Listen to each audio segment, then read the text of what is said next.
a lot of our practice was this sort of concept called lighter, quicker, cheaper, which is sort of a startup mentality, which is making sure that you try things, you see how people use them, you adapt and you learn and you iterate from how people use them, and then you try again. And each step of that process, you're trying to do it as affordably as possible. So you're not kind of burning millions of dollars in a park, in a failed design of a park, but you're sort of learning how people use a space and then taking that knowledge and feedback from the public that are actually in that space, and it's informing a longer term investment. So if a community is thinking about turning an empty lot into a park, instead of just going to a high school gymnasium and asking people what they want to see, it's kind of taking temporary interventions in that space, asking people what they're using, seeing how they're using the space, asking what they like, what they don't like, and then helping that to inform what your final investment in that spot looks like.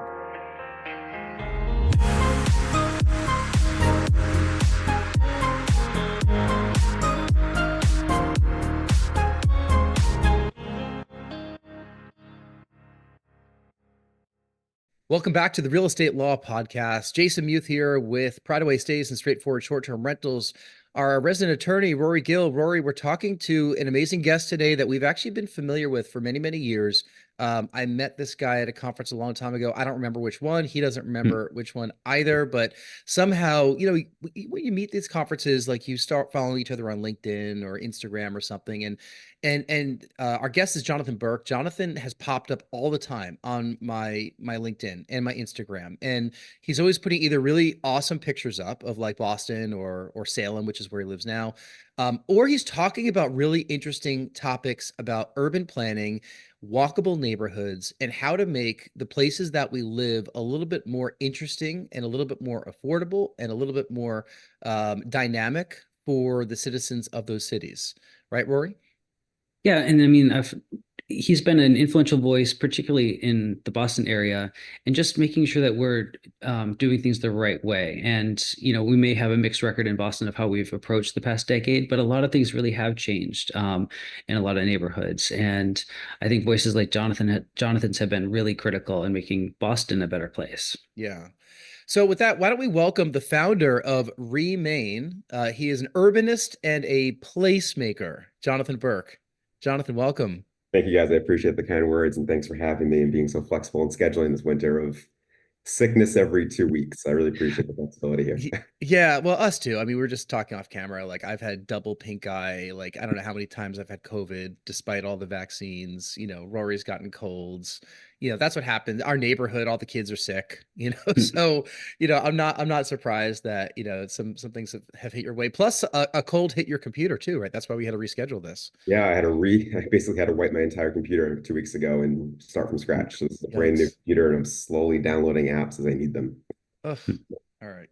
Tech fails are terrible, but well, I'm glad that we're able to finally record. You know, we reached out to Jonathan, and you know, usually guests reach out to us, you know, but every so often we'll reach out to people and say, I like what you're doing. I think it's interesting. I think it would be an interesting discussion for our podcast. And you know, with the Real Estate Law Podcast, we talk about all different types of topics. You know, affordable housing is a massive one, and we have a lot of real estate investors that listen to this podcast. And I always like to think about the flip side to being a real estate investor, meaning like you're making money off of people that need somewhere to stay, right? And that's kind of the basis of affordable housing, you know, and there's going to be a you know, a intersection of capitalism and, you know, keeping things affordable for people and growing cities and making sure that we don't have like a brain drain, you know, in awesome places like Boston and all the, you know, we live in Newburyport, you live in Salem. These are all amazing cities in the Northeast, the Portsmouths of the world, Lowell, you know, all these great like kind of gateway cities, not to make it too Northeastern focused. And this can be replicated anywhere in the country, you know, with these kind of discussions. Think about, you know, Austin and Pittsburgh and Raleigh. You know, they all have these amazing places that people can congregate. You know, but those congregation spaces don't happen organically at all times. Sometimes you really have to get the, you know, confluence of a couple different folks together to all be on the same page, you know, developers, government, that kind of thing. So we're looking forward to, you know, hearing a lot about the work that you've done, Jonathan, and really, you know, how some of these cities can become more walkable, where we should be headed, you know, this decade in the future. So with that, why don't we just start by, you know, introducing yourself and telling everybody, you know, who you are and some of the work that you've been doing over the years. Sure. So I'll try to give a quick introduction because I think how I got into this world is also like helpful to kind of frame my thinking in some of this work. So I was a litigation attorney until about 2015. I was working in sort of personal injury law, medical malpractice field, and had enough and started reading and became fascinated with sort of the world of urbanism. And it's not something I have any formal training in. I didn't take any courses in college or grad school. Read books like Walkable City by Jeff Speck, read Life and Death, Great American City by Jane Jacobs, read The Color of Law by Richard Rothstein, read Street Fight by Jeanette Sadik Khan, and just dove into all this literature. Started following things like Strong Towns and Chuck Marin, and became fascinated but also shocked with what we were doing to our built environment in our communities and our housing systems. And it seemed to me, and the more I had conversations and sat down and talked to people in the industry, the more I sort of understood that we're not building communities that are the most welcoming, the most equitable, the most environmentally sustainable, the most economically sustainable, the best for small businesses, the best for our quality of life, and sort of sent out on a path to figure out how I could work on that, how I could help fix that. First opportunity was with a company called Patronicity out of Detroit. They were doing a lot of public realm placemaking work across Michigan, had a number of state matching grant programs in the Midwest, and helped expand that to the Northeast, launched a program here in Massachusetts that was called Commonwealth Places with Mass Development. We worked on about 100 community-driven placemaking projects across the Commonwealth, from parklets in North Adams on Eagle Street to Prova, which was a pop-up beer garden and festival space in Brockton, activating Kerouac Park in Lowell, alley activations in Northampton, a streetscape revitalization down in Hyannis, really trying to do these pinprick interventions in mainly downtowns and walkable areas across Massachusetts that would make these areas just better places to live, right? Small pinprick interventions begin to sort of also change how people view the spaces in their communities. I think one of the biggest things that I encountered in 2016, starting this work in Massachusetts, was getting people to think beyond what they know. And I kind of think some of that thinking really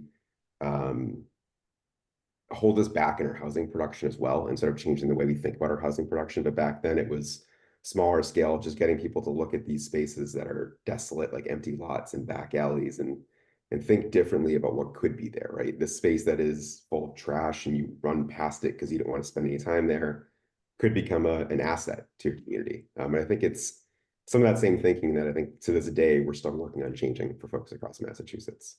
But Yeah, go ahead. with those common areas that people can congregate that really add life to cities. I don't want to get all Jane Jacobs here, but what are some ways that we can actually make those spaces lively? Because I have this perception that when people come up with these plans that look wonderful on paper with these great green spaces, and they with the photoshopped in people looking like they're having a great time, parks don't always pan out like that. There are a lot of parks that are developed that experience no use, or worse, they're detrimental to the surrounding areas. How do we intelligently site our public spaces and make them so that they really invite people and make the community better?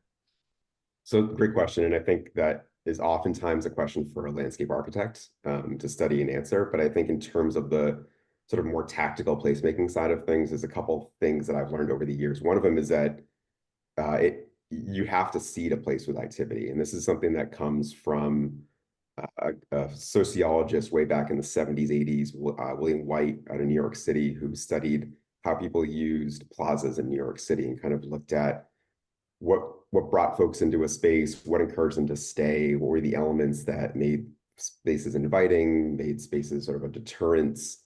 And one of the things you really learned from New York, but also studies across the world, is that you really have to seed a place with activity. And what does that mean? Oftentimes it's food, right? So having a restaurant, and you see this a lot when you look at some of the bigger real estate investment projects across New England, especially look at Assembly Row. I know Ted Ty with National Development and Ink Block did a great job of encouraging every restaurant space to have outdoor seating and outdoor dining. And I think that was a way to make sure that even sort of some of the more desolate back alley parts of these parcels and properties still had some street activity. And that activity encourages people to explore and keep moving about and going down these side streets they wouldn't necessarily go down if they didn't see anybody there. And I mean, William White's famous quote is that people just really want to be around other people at the end of the day, particularly in more urban areas. And I think that is sort of the key foundation building block to how you activate some of these spaces. So is it as simple as you put up a big trendy mural, string lights, you have a container right there, some cornhole, and food truck and a beer garden, right? That'll do it. Have you, you make it sound so simple, but have you tried to permit anything in Massachusetts before? Because none of that. Wait, what do you mean it's not simple? I mean, like that just sounds, yeah, you make one phone call, right?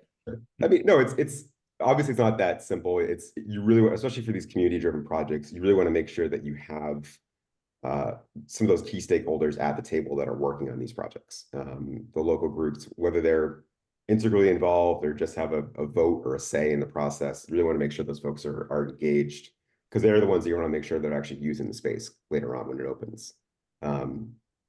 But I'd say, I mean, it's about, a lot of our practice was this sort of concept called lighter, quicker, cheaper, which is sort of a startup mentality, which is making sure that you try things, you see how people use them, you adapt and you learn and you iterate from how people use them, and then you try again. And each step of that process, you're trying to do it as affordably as possible. So you're not kind of burning millions of dollars in a park, in a failed design of a park, but you're sort of learning how people use a space and then taking that knowledge and feedback from the public that are actually in that space, and it's informing a longer term investment. So if a community is thinking about turning an empty lot into a park, instead of just going to a high school gymnasium and asking people what they want to see, it's kind of taking temporary interventions in that space, asking people what they're using, seeing how they're using the space, asking what they like, what they don't like, and then helping that to inform what your final investment in that spot looks like. You know, so we're seeing the development of the Seaport, which I'm sure you've studied that as well. You know, we used to live right down the street from there in South Boston, and you know, you'll see some of the programming that's there with the beer garden and the winter event they did, Snowport, I think is what it's called. You know, there'll be outdoor yoga classes and fitness classes and whatnot. And I think I think that's all being spearheaded by one company, maybe National Development or somebody who's in WS. charge. Yeah, in charge of all that programming. But you know, where and there's been a lot written about the Seaport and how white and upscale it is, right? You know, so they're trying to diversify a neighborhood like that. But you know, my opinion, at least from looking from the outside, is that like I do think that there is a lot of effort to try to draw people into that area, despite, you know, these multi-million-dollar condos that are being built there. You know, so comment a bit about what we're seeing in a neighborhood like that. Like, is that the prototype for where we should go with other neighborhoods? Do they have it right at all? Like, what's going on there in your opinion as an expert? This is a topic I've grappled with, and I think everybody has grappled with their opinion of the Seaport in Boston. I think it's really, look, in a world where we need more housing, we need more housing, and it's great that we have more housing in Boston, and folks who are moving into those apartments in the Seaport are not competing for other units across the rest of the city. And they're coming here for the city. And Seaport is sort of the neighborhood they choose. If there wasn't that housing in the Seaport, they're going to be competing and driving up prices in other neighborhoods. So I think from that perspective, it's a win. It's really hard to build a neighborhood from scratch in today's day and age with financial markets the way they are. If you look at how some of our best neighborhoods in Boston developed over the years, it was incrementally, and it took decades, centuries even, for most of them to build up. So the Seaport was built in 10 years, essentially, right? I mean, from parking lots to what you see today. And basically, I lived in Boston for 14 years, and basically, like in those 14 years that I was there, the Seaport was born, from parking lots to 25, 30-story boxy glass buildings. I mean, the architecture is awful. I don't think anybody can debate me on that. That being said, I think having those height restrictions on pieces and parcels of land that sold for extremely high values kind of set those secondary owners up for a bit of difficulty in getting these projects financeable and built. Yeah, I mean, we could have a whole podcast on the Seaport, I think. And I think from a mobility standpoint, it's tough because it does feel like it was very much when it was designed, it was a car priority neighborhood as opposed to people and bikes. Bikes were certainly an afterthought in the Seaport. The bike lanes over there are awful. Yeah, I mean, it's evolving, right? It's evolving, it's changing. It's would I want to live there? No. But that's my personal preference. So But you look at like Ink Block, for example, which is a community in the South End where the Boston Herald used to be. There's a number of buildings that are there, all big, high, gleaming buildings, expensive condos, expensive apartments, Whole Foods, same type of programming that's happening in the Seaport. You look at the area that's underneath 93, with, really pretty murals, parking, and some programming with beer gardens and whatever's happening there. It does show effort, at least in my outside opinion, that we're able to put these types of spaces together.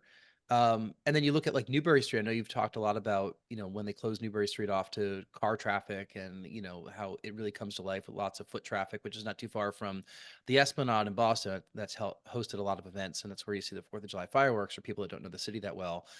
So talk a little bit about some of these retrofitting neighborhoods, where the Back Bay has been built over a long, long time. And now they're trying to find a way to also draw the people out of these big, multi-million-dollar mansions or in from other neighborhoods to walk around and enjoy, one of the quintessential Boston cities or Boston streets. yeah, Back Bay in particular is a really good question. And I think that is one that most people, I think, is sort of fully baked, right? That's it. It's done. We built it out. It's full. And I no matter how old a neighborhood is or how technically built out a neighborhood is, I think it's always going to be changing. You always have to be ready to adapt and evolve to changing trends. When they did, it was called Copley Connect. The city of Boston closed down Dartmouth Street in front of the library and connected essentially the library directly through Copley Square. And that's a part, I know they're renovating it now, but that's a public space that is just so underutilized and such a missed opportunity for a lot of reasons. One, it's disconnected from anything, right? If you look at some of the great squares around the world, if you go travel over into South America, you go over to Europe, most of the squares kind of abut right up to the buildings. So I was talking before about seating a place with food to seat it with activity.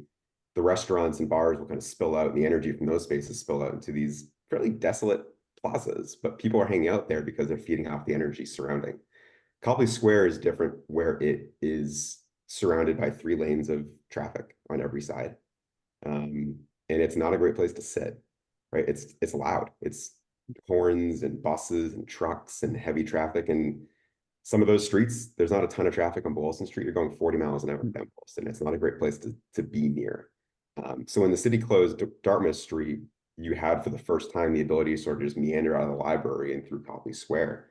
And they had a couple events there. And for the first time ever, I saw people at night sitting and hanging out in Copley Square, whether they were watching the Celtics playoff game, but they were just sitting off to the side, hanging out with friends, enjoying the energy. And that was, for me, that was sort of the only time that square ever felt like an actual public square in Boston, where it actually welcomed a lot of people. Aside from the farmers markets and those things, it really actually felt like a space that people could passively spend some time. So when you look at Newbury Street, sort of a similar concept, where we at one point in time decided that we could cram 4 lanes of traffic, 2 lanes moving and 2 lanes parked up and down the street.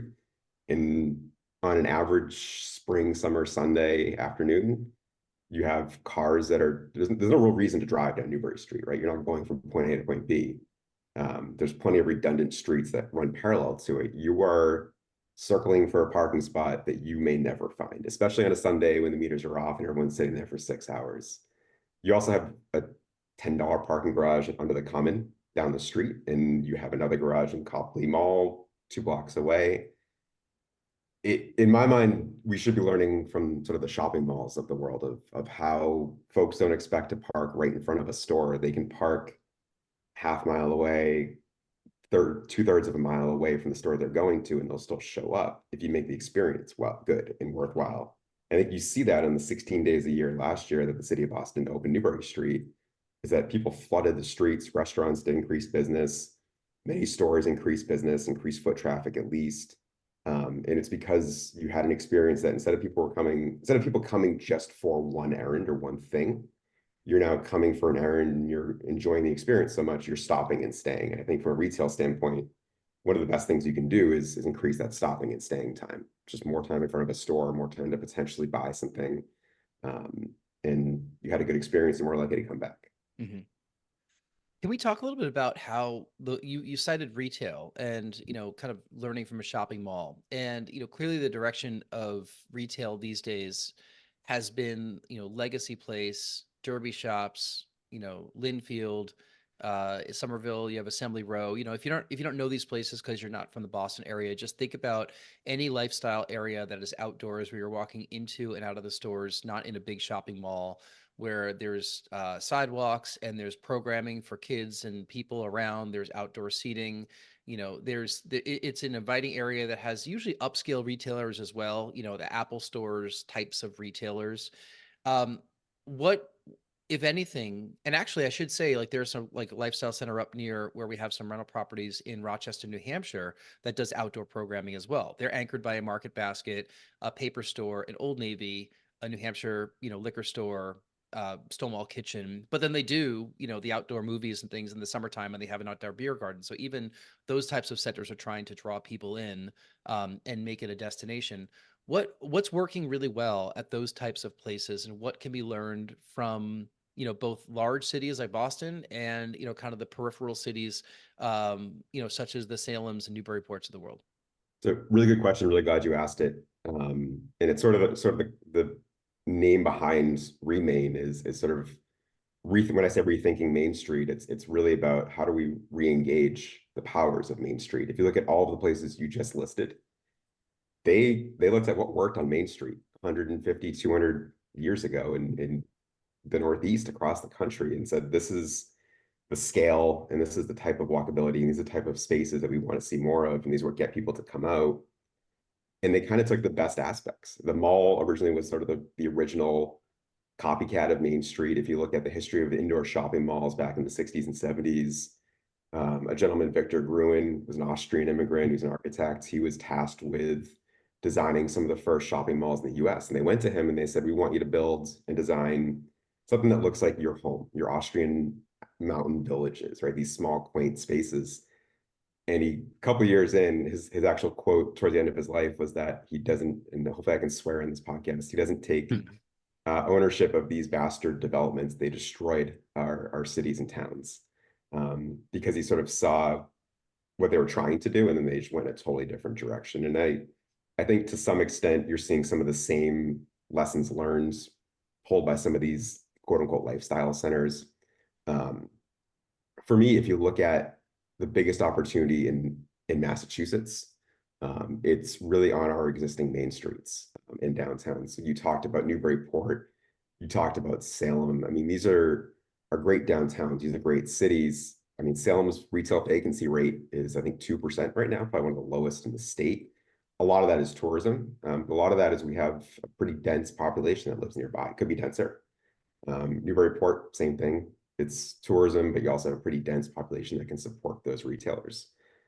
So for me, it's looking at those are really the areas that we should be doubling and tripling down on in terms of our statewide investment, but also our investment. And we look at rezoning to allow more housing production. A built-in customer base is the best way to support a vibrant ecosystem, a small business, or just general retail business retail business ecosystem. So looking at how do we build more of a built-in base of customers for those stores too. So ensuring that we have housing in those areas. I think if you look at one of the lifestyle centers in this region, and I'll say it, I don't love the way it came out, and I also don't blame the developer. I blame the community and the resistance to housing more so is Linfield on Market Street, where it very much feels like a strip mall had a baby with a shopping mall. And yes, you have some upscale stores there and it's a great shopping area. But there's no excuse for that not to have a couple thousand units of housing upstairs. And I think that was not necessarily on National Development, who was a developer there. I think that was on Linfield, a community that's been fairly resistant to housing among many across the greater Boston area. So I definitely would put that issue back on the town and our sort of zoning policy as a whole. Yeah. You're referencing the main streets in the area, and we're kind of citing some of the positive examples. We have the Salems, the Newburyports, where through concerted effort on their own, they restored the downtown and the main streets and brought in good industry or good commerce over the past few decades. But for every Newburyport, there's also a Fitchburg, a place where there's just not the critical mass of economic activity, of cultural activity to start the redevelopment of Main Street. How do we get those communities? How do we get those main streets to come back to life? So I'm really glad you asked about Fitchburg, actually, because there's a great group of folks from Fitchburg State and from local banks and from the town, from a number of different community groups that have been really working really hard at building that Main Street area back up. I know this is having spent a lot of time working in the Midwest, cities like Detroit, Fort Wayne, Indiana, kind of learning about some of the issues those places found. And you always, Milwaukee a couple of years ago too, out there for a conference and meeting folks there. One of the things you love is sort of that passion people have for their city and for kind of, I hate to say lifting themselves up by the bootstraps, but we're going to do this ourselves, right? We're going to find a way to rebuild these cities and these communities. And I think for Fitchburg and a lot of our gateway cities across Massachusetts, that is sort of how they're finding themselves. And Fitchburg's had a lot of wins recently. They've had a couple new stores open on Main Street. One of the things years ago, I remember we worked on a project out there, placemaking project, and their Main Street was a state road. We see a little bit of this in New England. We see a lot of this in the Midwest, where the center of commerce back in the 40s and 50s was downtown and Main Street. So the state highway commissions or highway authorities in their infinite wisdom thought we'd just run a state road at 50 miles an hour right through Main Street. Towns don't have any control. It's all state authority. So you have these 40, 50 mile an hour wide boulevards running through Main Street, and it kills the sense of experience, the visitor's experience in those areas. Fitchburg's Main Street was a 2-lane, one direction road. Which is never a good thing on Main Street because it just encourages cars, especially when there's little traffic, cars to drive through much faster. And you want to, on Main Street especially, you want to create a place to be, not a place to pass through, right? That's if cars moving through, excuse me, if there's traffic on your Main Street, it's a good thing. I always look at Salem, walking around Salem, and I see traffic getting through the heart of downtown. I know everybody who lives in the area hates it, but for me, that's a sign of a thriving downtown, a thriving Main Street. So for Fitchburg, it's been a lot of investment locally, right? The universities bought a couple buildings in downtown. They're renovating a new theater. For a lot of these downtown areas across Massachusetts and sort of the medium-sized cities, you have a university that may be disconnected from downtown. So how do you work on getting those universities and that population back into downtown? And doing what you can to encourage more housing. I think you look at the last point I'll say on this, National Main Street America did a survey about 2 years ago of Main Street directors across the country.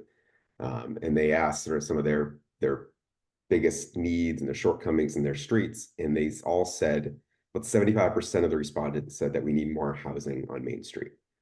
Even in some of those areas that don't necessarily have an affordability crisis, they just don't have a supply. And they know they need for their businesses to survive, they need that built-in customer base. I think that's something we, as a Commonwealth, need to really think about more is how do we really drive home the need to build more housing in those walkable areas close to our small businesses. On the policy front, is the primary obstacle zoning, that the unimaginative zoning rules that prevent the downtowns from getting redeveloped, or is it a lack of just economic incentives for the developers to choose development on the Main Street areas? I think it's both, and I think it depends on where you're talking about. It's completely every community. I mean, if you look at downtown Lynn, they've had sort of like, in my mind, the ideal zoning for years, and nobody's really realized it. They don't have any parking minimums. They haven't for 20 years. They have 10 stories by right in downtown. You really don't need a variance to build much of anything in downtown Lynn right now. And that's, I think, how we need to get closer to across the rest of the Commonwealth. Flash down to New Bedford, and until recently, they had a 2-to-1 parking ratio in downtown. So if you're going to build 30 units of housing, you have to build 60 parking spaces in the core of downtown New Bedford. where do you put that, right? I mean, that's just, you can't put it in the ground. You can't afford to do in-ground spaces. So where do you find the land to be able to put 60 parking spaces, or hopefully get a variance, but that's not always a guaranteed thing. So I think it really depends. I think especially in some of the smaller suburban main streets, a lot of it has to do with zoning. A lot of those communities have really not allowed anything but single-story retail on their main streets for a very long time. When you get further out to places like Fitchburg, it's a little bit more about the investment and the cost of building out there. Just it doesn't necessarily cover with the cost of rents or cost of buy right now. So a couple comments there. First, I Sure. think Lynn got screwed by the MBTA a little bit with Which their. time? I know, right? So, we've been to Lynn. We have friends that operate business in Lynn, Yeah. and I think Lynn's a great place and a perfect, vibrant, multicultural community that really should be more of a destination than it is. And hopefully someday it will be, if people can actually get off the MBTA stop right there, It which is. is, It is reopened. They it is did. reopened. Okay. Yeah. So they were screwed by the previous administration, Yeah. and transit. I mean, they were with 2 weeks notice told they weren't going to have a train stop for like 8 years. So Phil Eng, I will say from what I've heard, Phil Eng has transformed the culture at the T. And they were able to take 2 old temporary bridge decks that were left over from the big dig, cut them in half, and then build temporary platforms in like 8 months. So they now have a station.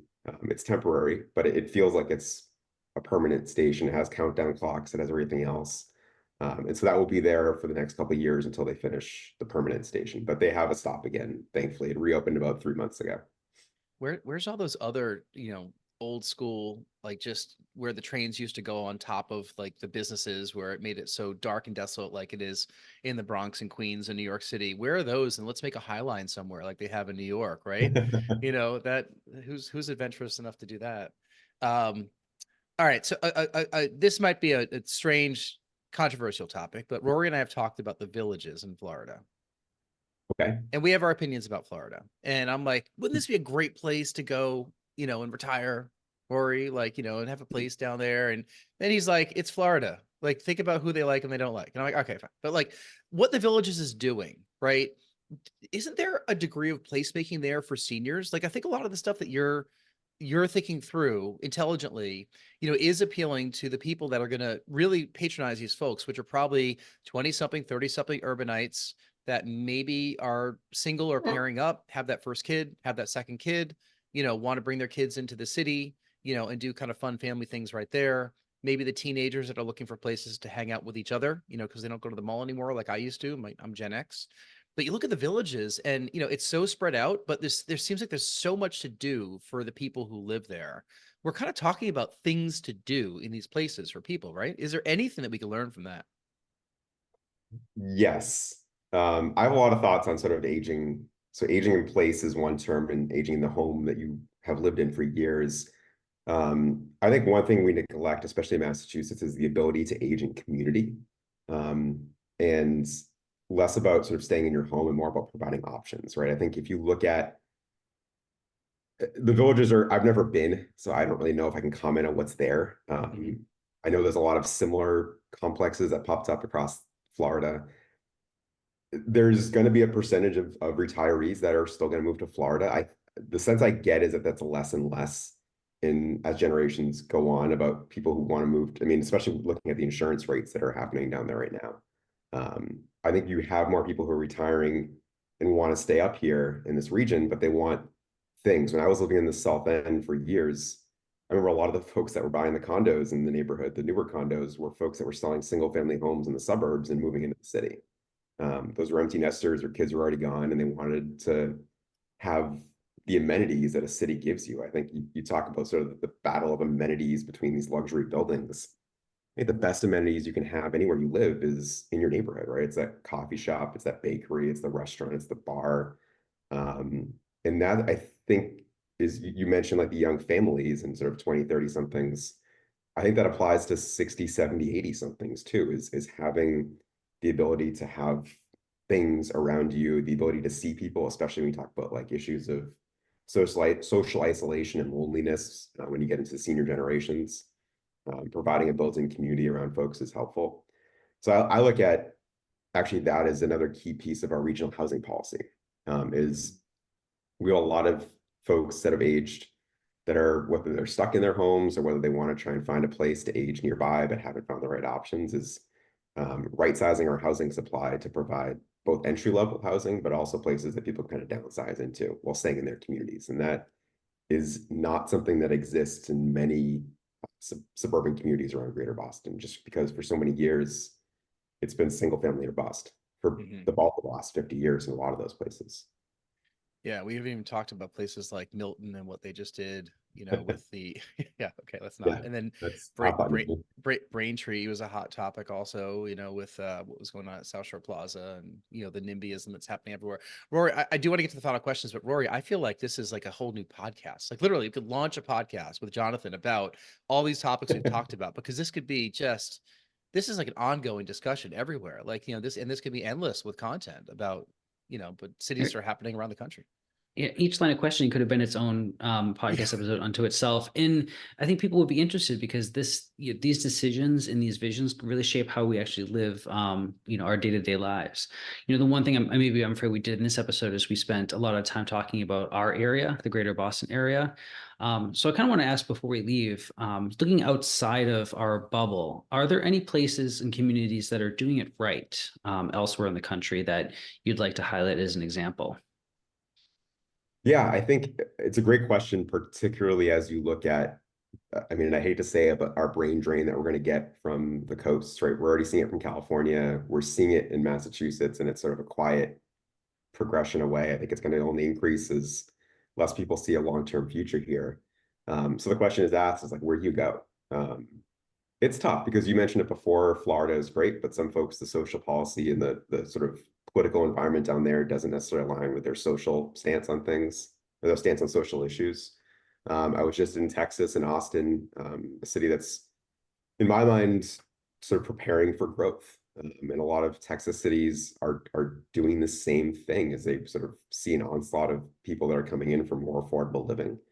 But you still have sort of issues at the state level with, do those social policy points match my belief system? And I think that's a point that a lot of people have to grapple with. I mean, Chicago always stands out as a city that is still relatively affordable, but provides some great neighborhoods and some great quality of life, and a lot of walkability, great transit out there, and some real beautiful architecture, I think, too. Yeah, there's a long list. I mean, you could look at little cities and towns across Michigan. I think the quality of life that Michigan presents, I think, is underrated. Michigan cities and towns are absolutely beautiful, and I think you have an opportunity for more affordable housing out there. It's one of the most climate, I think, resilient states in the US, just based on sort of you don't get the hurricanes, you're not getting the wildfires, you're sort of right in that middle ground where you're not really necessarily feeling the brunt of the climate impacts. So I think places like Michigan should definitely be on people's radar. I mean, I'm intensely passionate about Massachusetts. Obviously, we have a lot of work to do, but I want to make sure people can stay here and set down roots here. Vermont, I'd be remiss if I didn't shout out Vermont. Beautiful downtowns. I mean, you can have a town of 10,000 people and still have a vibrant sort of restaurant scene and bar scene and easy access to amenities. We were talking to folks when I was in this conference in Texas from Montana. A lot of the cities in Montana are really kind of looking at how do we build more housing, sort of protect ourselves from that long-term influx of population as we sort of improve the quality of life in our cities.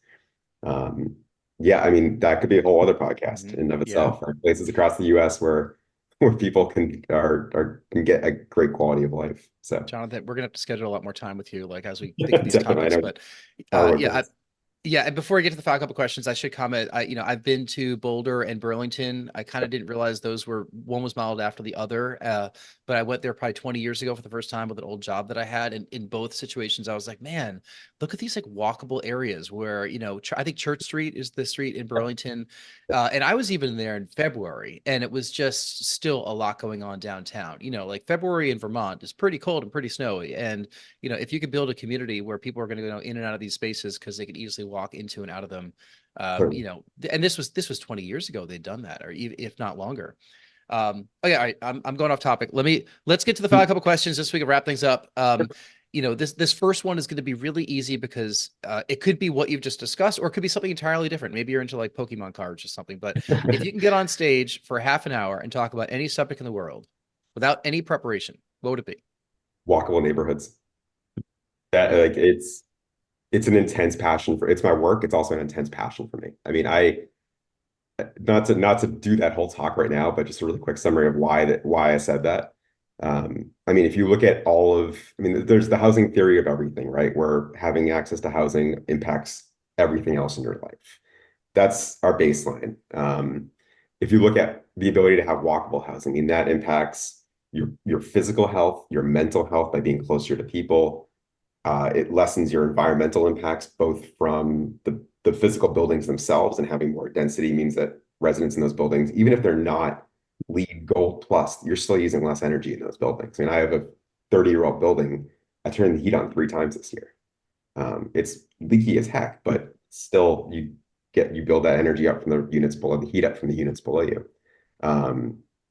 The elimination of trips. 70% of all trips from home are for non-work things. They're for things like going to restaurants, getting groceries, getting medicine. Having more of those opportunities closer to you keeps cars off the road, lessens traffic, but also lessens climate impacts. Issues of equity. It encourages you to have more housing types, so you can have more of ability for people who have a lower income to be able to afford to buy a place in a community at a lower price point because it's smaller, different sizes, different types of units. And I mean, if looking back, and I hate to sound romantic about it, but looking back 500 years or 2,000 years to why cities exist, right? It's the place where you conducted commerce. It's the place where you met people with different ideas, different life experiences than you, and you exchanged ideas. And the greatest philosophers in the world were formed because of their interactions with people in the agoras and in the public squares. So not to romanticize it, but I think walkable neighborhoods have a massive power to reframe everything in today's society. Yeah, well, some of the beautiful squares in Europe, you know, exist and have existed for centuries for a reason. You know, I keep thinking of Siena, I keep thinking of Munich, you know, places that are, you know, just the cornerstone of the community that tourists will go to, but locals will be at it as well. Second question we have, tell us something that happened early in your life or career that impacts the way that you're working today. I'll say growing up in a suburb without a main street. And where our downtown, I grew up in Swampscott, Massachusetts. So our downtown was 3 strip malls that kind of triangulated together. And our restaurant options were Bertucci's and Panera. No Not offense to terrible Bertucci's. options. I love No, Bertucci's, right? no offense to Bertucci's. They have great rolls, but you get sick of it after a while, and those are the only 2 options in town. And I think particularly where you don't have that sort of downtown area, that's the place where you run into people, right? That's the place where you meet people. That's the place where you connect. And I think that you don't know what you don't have until you experience the other side of things. And I think from there, living in the city for 14 years, you go, oh my God, this is like amazing. I can just walk over to places. And I think that was definitely sort of formative, is this love Swampscott. It's got a special place in my heart, but not having a main street sucks, and not having a downtown sucks. We kind of love that part of Southie, like, you know, just having people around. When I had our dog, you know, before she passed away, you'd see other dog people and you'd get out in the community. Then having her daughter, you know, you'd see other parents and play at the playground, everything. Even more so here in Newburyport. I mean, it's rare that I'll go downtown and not bump into somebody who I know. We've only been here for 2 years, you know, but like having a child in the school system, you meet a lot of parents and meet a lot of others. And there's that little, it just makes your day. You bump into someone, you say hi, you chit chat a little bit, and then you feel like you're part of this community. Like, so I totally understand, you know, why that's an important part of, you know, of mental health, of our sanity. Absolutely. Final question. Tell us something you're listening to or watching or reading these days. I just started reading, it's an older book, what's it called? How to Make Friends and Convince People. Is that what it is? Influence people. Influence people. That's right. Is that Dale Carnegie? Yeah. Yeah. Reading it more so for the sole purpose of how do I convince people to support housing in Massachusetts. So Okay. you mentioned Milton, and I think it's looking at it from the perspective of how do we get more folks to understand the need to build more housing in Massachusetts and change our entire framework around that as a Commonwealth. Yeah, that will be a whole nother conversation topic. Um, We're gonna put all of your details in the show notes, Jonathan. Websites and social media and everything like that. But like, what's the easiest way for people to get a hold of you if they want to get your attention, learn more about what you do, Sure, yeah. offering It's opportunities?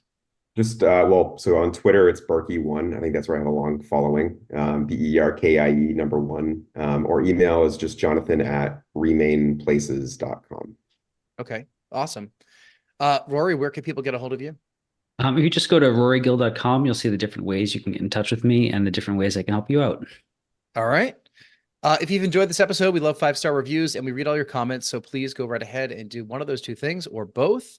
I encourage you to follow Jonathan, follow Rory on social media, subscribe to this podcast, tell people about it, please. And if you want to be a guest, you can go to realestatepodcast.com, find all the past episodes and a way to get a hold of us to let us know who you are and why you want to come on. Jonathan, thanks so much for the discussion. This has been so enlightening and a pleasure to get to know you a little bit better. Love the work you're doing, and we will definitely have you back. Likewise, thanks, Jason and Roy. Appreciate it. Thank you. Thank you. Thank you.